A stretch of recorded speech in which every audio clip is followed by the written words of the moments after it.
हमारा राष्ट्रपति भवन जो है वो अंग्रेजों के टाइम का बना हुआ है। आप पार्लियामेंट ले लीजिए, इंडिया का पार्लियामेंट, वो भी उस समय का बना हुआ है।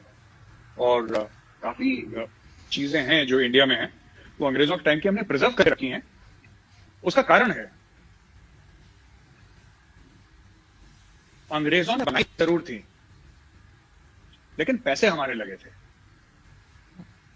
अंग्रेज तो इंग्लैंड से पैसे नहीं लेकर आए पाउंड कि हम ये वाइसरॉय का घर बनाएंगे, बाद में इसको आप राष्ट्रपति कह लेना जब हम चले जाएंगे। तो पैसे तो हमने दिए थे।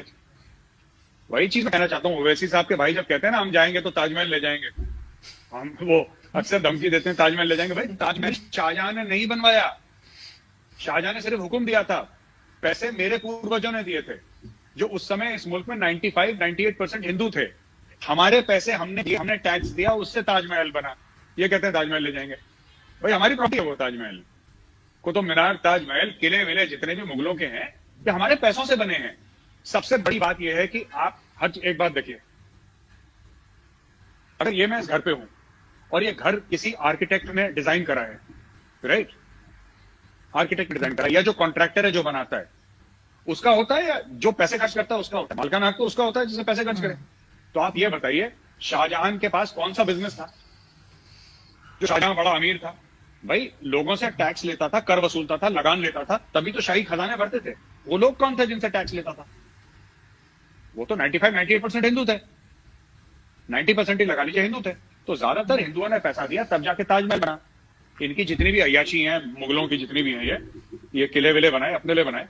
एक मुस्लिम राजा था जिसको मैं एडमायर करता हूं, which I think is a good example, that is Sher Shah Suri. Sher Shah Suri ने एक्चुअली बहुत काम करा था ग्रैंड ट्रंक रोड पे और भी पोस्टल सिस्टम पे काम करा था। उसने दूसरों के लिए काम करा था। 5 ही साल बादशाह रहा वो, उसके बाद डेथ हो गई उसकी।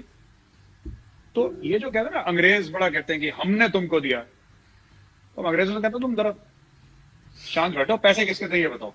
पैसे हमारे थे, मालिक हम हैं। तुमने डिजाइन करा, ठीक है, तुमने हुक्म दिया बनाने का, वो ठीक है, लेकिन पैसे इंडिया के थे, इंडियंस के थे। और जो अंग्रेजों में थे, जो अंग्रेजों के समय पैसे थे वो उसमें आपके हिंदू भी शामिल थे, मुसलमान भी शामिल थे, सिख और ईसाई सब लोग शामिल थे, पारसी भी शामिल थे, सब लोग शामिल थे। हमारे पैसों से अंग्रेजों ने बना दिया। तो वो तो हमारी बिल्डिंग है ना, हमें उसको मेंटेन करना है, हम कर रहे हैं मेंटेन।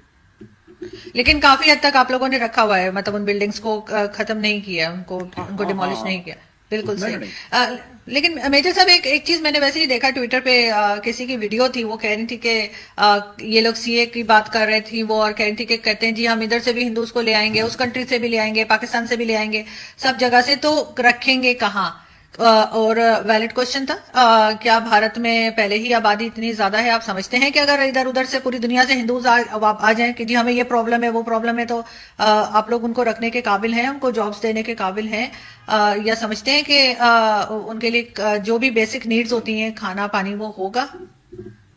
आरजू जी, 2 चीजें हैं। पहली चीज तो ये, जिन्होंने भी मोहतरमा थी जो आप कह रही हैं, जिन्होंने बनाया वीडियो कि उनको रखेंगे कहां पे, कितने बाकी हैं ये बताइए आप, कितने बाकी हैं? सब जगह, पूरी दुनिया में नहीं, सिर्फ पाकिस्तान की बात नहीं हो रही। एनआरसी और जो हम सीए की बात करते हैं, एनआरसी छोड़ दीजिए, सीए की बात करते हैं। सीए तो सिर्फ अफगानिस्तान, बांग्लादेश और पाकिस्तान को लेकर है, पूरी दुनिया का तो है ही नहीं। तो लोग कहते हैं हम सीआरसी, हाँ, तो ये तो सिर्फ 3 मुल्कों का है। तो हम लोग ये कह रहे हैं कि अगर वो लोग यहाँ पे आते हैं और अप्लाई करते हैं तो हम उनको फैसिलिटेट करेंगे। भाई India is basically Hindu country, population more than 80% is Hindu. अरे पाकिस्तान में कोई हिंदू परेशान है तो कहां जाएगा वो? साउथ अफ्रीका थोड़ा ना जाएगा, या वो बोले जी मैं पोलैंड चला जाऊंगा, वो तो हिंदुस्तान की तरफ देखेगा। वो क्यों ना देखे, उसका मुल्क है, उसका स्वागत है। पहली चीज। दूसरी चीज ये है कि देखिए हमारा इंटेंट है उनको वापस लाना, अगर वो वापस आना चाहें तो, because they have to apply for it. और मैं कई लोगों से, जब ये दिमाग से पैदल लोग होते हैं एक्चुअली आरजू जी, मैं तो इनको सीरियसली नहीं लेता, ना ट्विटर पे इनको जवाब देता हूं। ये लोग कुछ भी बोल देते हैं, पता है, पता नहीं कौन से स्कूल में, कौन से कॉलेज में, कौन सी यूनिवर्सिटी में गए ये लोग, जो ये लोग बात करते हैं। मैं एक किसी खास की नहीं, मैं सभी की बात कर रहा हूं। इनसे पूछिए आपने पढ़ा है सीए का डॉक्यूमेंट? नहीं पढ़ा उन्होंने। तो मतलब क्यों बोलते हो, क्यों अपने आप को जलील करवाते हो सबके सामने? सिर्फ ये बात कही है कि थोड़ा सा डिस्काउंट मिल जाएगा, जो हिंदू आएगा उसको हम थोड़ा सा डिस्काउंट दे देंगे 3 मुल्कों में, क्योंकि ये तीनों मुल्क जो हैं these are Islamic republics, these are not secular countries by definition, ये तो इस्लामिक रिपब्लिक है। बांग्लादेश, पाकिस्तान, अफगानिस्तान तीनों इस्लामिक रिपब्लिक हैं। वहां पे जो हिंदू हैं उनके साथ जातियां हो रही हैं, तो हम कहें अगर तुम आना चाहो और वहां से अगर मुसलमान आना चाहे वो भी आ सकता है, उसको 11 साल लगेंगे, तुम्हें उसका आधा वक्त लगेगा, यही तो बोला है। यहां पे कुछ मुस्लिम खड़े हो गए कहने के लिए कि साहब ये तो गलत है, ये तो गलत। क्यों गलत है भाई? जब आपको इतने साल हज की सब्सिडी मिली तब वो गलत नहीं था। मुझे तो वैष्णो देवी जाने की सब्सिडी आज तक नहीं मिली, मुझे तो सरकार ने यह भी नहीं बोला कि यार 1 गिलास पानी है तुम पी लो, है ना। मुझे तो जोशीमठ या अपने बद्रीनाथ, मुझे तो साउथ में जो हमारे बड़े बड़े महान पुराने प्राचीन मंदिर हैं, मुझे तो कभी किसी ने 1 रुपया नहीं दिया। लेकिन इस साल में इस मुल्क में 60-65 साल हज की सब्सिडी लगी थी कि आप जाइए। आपने कभी किसी सिख को बोला, आपने किसी सरदार को बोला कि तुम हरमंदिर साहब चले जाओ, गोल्डन टेम्पल अमृतसर, हम तुम्हें सब्सिडी दें? क्या सरदार लेते भी नहीं किसी का पैसा? उनकी you will never find them begging और कि हमें पैसा दे दो, ये सब सरदार करते नहीं ये सब काम। लेकिन आपने कभी किसी को नहीं बोला, आपने बुद्धिस्ट को नहीं दिया, आपने जैन्स को नहीं दिया, आपने पारसीस को नहीं दिया, आपने किसी को नहीं दिया। आपकी 60-65 साल यहां पे हज की सब्सिडी चली, वो सही थी। अगर आपने हिंदुओं को डिस्काउंट दे दिया, वो डिस्काउंट गलत हो गया साहब, उससे इस्लामोफोबिया हो गया, उससे हिंदुस्तान का सेक्युलर फैब्रिक खतरे में आ गया।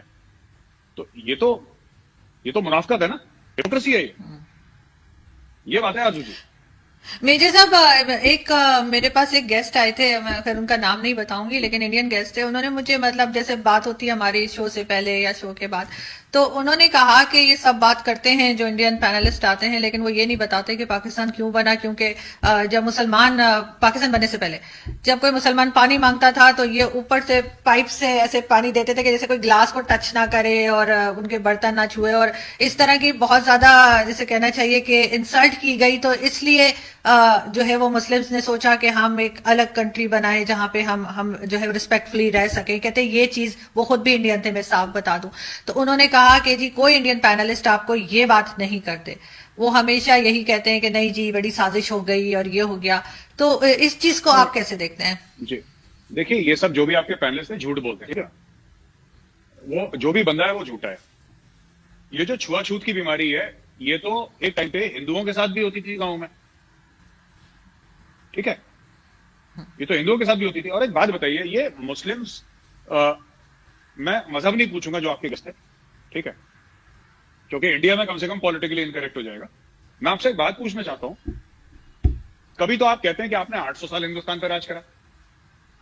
800 साल हिंदुस्तान में अकबर आजम, जिले लाही, बाबर, हुमायूं, औरंगजेब, शाहजहां, नूरजहां, फलानी पता नहीं कितने कितने तो नाम हमें गिना दिए।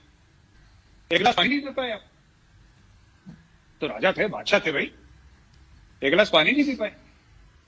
ये तो बच्चों वाली बात है कि हमें पानी ऐसे पिलाते थे, वो ही नहीं बताएंगे। एक बात बताइए, कौन से पाकिस्तानी ने बता दिया कि गिलास से पानी नहीं पिलाते थे, ऐसे छूते थे? नहीं सर, वो उसकी बात कर रहे थे, पार्टीशन की बात कर रहे थे, 1947 की बात कर रहे थे। दूसरा वो इंडियन थे और वो हिंदू ही थे, वो मुस्लिम नहीं थे, किसी मुस्लिम की बात नहीं कर रही। मैं ये नहीं कह रहा, ये ऐसे ये नासूर हिंदुओं में ज्यादा है ये प्रॉब्लम। ये जो कैंसर है ना, ये कुछ लिबरल हिंदूज में ज्यादा इनका दिमाग खराब हो रखा है कि ऐसा होता था, ये नहीं बताएंगे, वो नहीं बताएंगे। कौन नहीं बताएगा भाई? अच्छा, हम लोगों ने बात छुपा ली, आप लोग बता दो पाकिस्तानी मीडिया में। तो what is the 2 nation theory? 2 nation theory क्या है? आप लोगों ने खुद पढ़ी है 2 नेशन थ्योरी? मौलाना मौदूदी कौन थे? मौलाना मौदूदी जो पाकिस्तान के, जिसको सो कॉल्ड गॉडफादर थे, मौलाना मौदूदी ने क्या बात बोली थी? आप वो डिस्कस करिए। मौलाना मौदूदी ने यह बोला था, मैं आपको बताता हूं क्यों है। इसलिए नहीं कि आपको छोटा समझते हैं या मुसलमानों को छोटा समझते हैं। बात यह थी कि एक जमाने में बहुत चेंज हो गई सोसाइटी। एक जमाने में हिंदूज में लार्जली वेजिटेरियन। अभी भी हिंदुस्तान में ऐसे घर हैं जहां पे आप अंदर प्याज लहसुन नहीं डाल सकते। अभी भी ऐसे हिंदुस्तान में घर हैं जहां जो नॉनवेज खाता है उसके बर्तन अलग होते हैं, चाहे वो उनके खुद के घर का मेंबर हो। हिंदुस्तान गाय की पूजा करते हैं, आप कहते हैं मुसलमान हैं, हम गाय खाएंगे फिर तुम पानी पिलाओ। ये नहीं हो सकता। आप एक बात बताइए, एज अ मुस्लिम मैं आपसे पूछता हूं, ठीक है, एक हम लोग टेस्ट करते हैं यहाँ पे आरजू जी, आपका और मेरा, ठीक है। मैं हिंदू हूं, आप मुस्लिम हैं, ठीक है। मैं कहता हूं, मैं पानी पीता हूं एक गिलास से, और मैं कहता हूं आरजू जी अब आप गिलास से पानी पीजिए, लेकिन मैं अभी अभी सुअर खा के आया हूं, आप जरा पानी पीजिए। अगर आप पानी पिएंगी तो मैं हाथ जोड़ के उस बंदे से माफी मांग लूंगा। नहीं कहते। अगर आपने कभी बोल दिया कि इस दुकान में सुअर मिलता है तो उस दुकान को तो पाकिस्तान में जला देंगे, मार देंगे बंदे को कि तूने बेचा कैसे यहाँ पे। यहाँ पे ग्लास के पीछे वो बंदा इमोशनल हो रहा है पीछे में आके, ये हो गया जी, ये हो गया, इसलिए पार्टीशन हुआ क्योंकि ग्लास में। यार बच्चों वाली बात है। It was a political thing stage by the British. अंग्रेजों ने पार्टीशन करवाया, राइट। कुछ ऐसे हालात हुए यहाँ पे, डायरेक्ट एक्शन दे जिन्ना साहब ने कॉल करा, ठीक है, काफी लड़ाई झगड़ा हुआ। इंडिया में Congress party agreed to partition, they said कि हाँ ठीक है होने दो। पार्टीशन हुआ, मारकाट हुई लोगों की, दोनों तरफ मरे। इसमें हिंदू भी मरे, मुसलमान भी मरे, सिख भी मरे, सब किस्म के लोग मरे इसमें पार्टीशन में। तो हमारे लोग भी मरे, आपके लोग भी मरे। ये सब ना इमोशनल बातें हैं। और डी फैक्टो यानी कि जिसको कहते हैं ना post facto, sorry not de facto, post facto. एक बार चीज हो गई फिर उसके जस्टिफिकेशन निकालना। मैं आपके साथ बदतमीजी कर दूं, ठीक है आरजू जी, और फिर उसके बाद मैं खुद को जस्टिफाई करूं कि जी मैंने तो इसलिए करा था क्योंकि आज से 3 साल पहले आरजू जी ने मुझे ऐसी बात बोली थी तो अभी तक मेरे दिल में है, तो इसलिए मैंने, जबकि ऐसा कुछ था ही नहीं। ये सब झूठी बात है, ठीक है ना। नहीं ठीक है, मेजर साहब का गुस्सा आ गया तो मैं मेजर साहब का मुंह ठीक करती हूँ। मेजर साहब बताइए मेरा बुक शेल्फ कैसा लग रहा है, पहले ये बताइए, बाकी सब छोड़े, हम क्लोजिंग पे जा रहे हैं। जबरदस्त आरजू जी, बुक शेल्फ बहुत जबरदस्त है। कुछ उर्दू की किताबें दिख रही है, मुझे तो आती नहीं उर्दू पढ़नी। नहीं इंग्लिश की भी है, ये देखिए ना पीछे। वो जिन्ना साहब की यूथ की फोटोग्राफ है। बिल्कुल। और ये जसवंत सिंह साहब की बुक है, हो सकता है आपने पढ़ी हो, पार्टीशन। मैंने सुना है, मैं पढ़ नहीं पाया, बट वो चीज है। मगर ये शायरी की है, ऊपर फैज अहमद फैज की बुक है और साथ मेरे फादर की पिक्चर है फैज अहमद फैज के साथ, क्योंकि आप कुछ शायरी वगैरह से भी ये थोड़ा शौक है तो इसलिए मैंने कहा बताऊं। जी बिल्कुल बिल्कुल। और आप इलाहाबाद से ताल्लुक रखती हैं? जी इलाहाबाद और दिल्ली, क्योंकि क्यों बिल्कुल। आपके फादर के फोटो है, very good, very smart. Thank you so much. बिल्कुल। और मदर मेरी दिल्ली से और फादर इलाहाबाद। अब तो खैर मुझे लोग नाराज हो जाते हैं कि इलाहाबाद ना कहें, और मैं वो जो नया नाम रखा है अक्सर भूल जाती हूँ।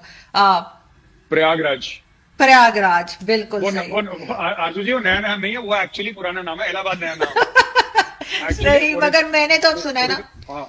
ओरिजिनल नाम क्या था कि दिल्ली का भी नाम जो है ना इंद्रप्रस्थ है, और जो इस एरिया का, दिल्ली का एरिया, नॉट स्पेसिफिकली जिसको हम दिल्ली कहते हैं, but in and around Delhi, ये सब जो शहर हैं ये बहुत पहले, इंद्रप्रस्थ का जिक्र महाभारत में भी है। और अगर आप इलाहाबाद देखें, वो भी बहुत प्राचीन शहर है, आज का नहीं बना इलाहाबाद, कई मतलब हजारों साल पुराना है। और वहां पे पहले छोटा हुआ करता था, अब तो बहुत बड़ा हो गया इलाहाबाद। तो इलाहाबाद का ओरिजिनल नाम प्रयाग है।